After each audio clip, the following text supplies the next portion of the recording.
Hello hi friends, good morning అందరికీ. And morning లేవగానే మా వంట రూమ్ అయితే ఇలా ఉందన్నమాట. మార్నింగ్ లేవగానే ఇలా ఉందేంటి, నిన్న నైట్ కూడా ఇలాగే ఉంటుంది కదా అని అనుకునేరు.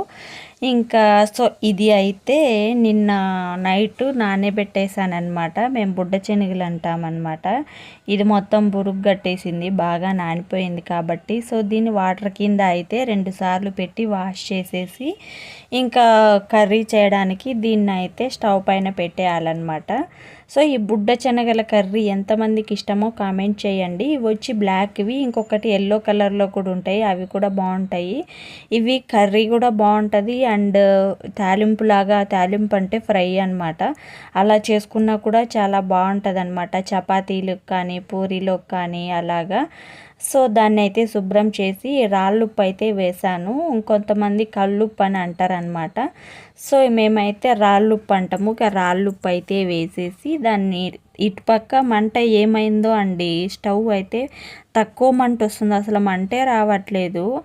ఈ ఇటుపక్క బాగా వస్తుంది కానీ ఇటుపక్క రావట్లేదు. ఇంకా సరేలే నెమ్మదిగా అవుతుంటుంది కదా అనేసి ఫస్ట్ అయితే దాన్ని పొయ్యి మీద పెట్టేశాను, అది ఉడుకుతూ ఉంటుంది అనేసి.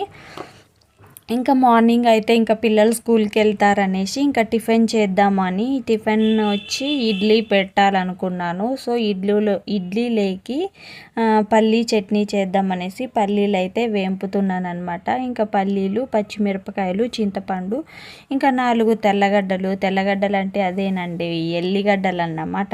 సో ఇంకా ఇడ్లీ పాత్ర అయితే దించేసాను అనమాట. ఇంకా ఇడ్లీ పాత్రలోకి ఇడ్లీ పిండి అయితే వేసేసాను. ఇడ్లీ పిండి అంటే మేము దోశ పిండినే ఇడ్లీ పిండిగా కూడా యూస్ చేస్తామన్నమాట. మేము అదే తింటాము. కొంతమంది ఇడ్లీ పిండి అంటే సపరేట్గా రవ్వ ఇట్లా నానబెట్టేసుకొని చేసుకుంటారు, కానీ మేము అలా కాదనమాట, దోశ పిండినే అనమాట. సో దీనికి అయితే మొత్తం కరెక్ట్గా సరిపోయింది. ఇడ్లీ పిండి కూడా అయితే ఫినిష్ అయిపోయింది అనమాట. సో ఇడ్లీ పిండి అయితే పెట్టేసి స్టవ్ పైన ఇంకా చట్నీ కూడా అయితే కొట్టేశాను అనమాట. చట్నీ కంప్లీట్ అయిపోయింది. ఇంకా మార్నింగ్ ఈ టిఫిన్ సెక్షన్ అయితే కంప్లీట్ అయిపోయింది. ఇంకా పిల్లలు కూడా టిఫిన్ తినేసి స్కూల్కి వెళ్ళిపోతారు కదా. ఇంకా ఈ లోపు తర్వాత అయితే అన్నం చేసి కర్రీ చేసేస్తాను అనమాట. తర్వాత వాళ్ళకి బాక్స్ తీసుకెళ్తాను. ఇంకా చూడండి ఇడ్లీ అయితే ఇలా తయారైపోయింది. ఇంకా ఇంత పెద్దగా ఇడ్లీ. సో ఇది ఫ్రెండ్స్, వీడియో నచ్చితే లైక్ అండ్ సబ్స్క్రైబ్.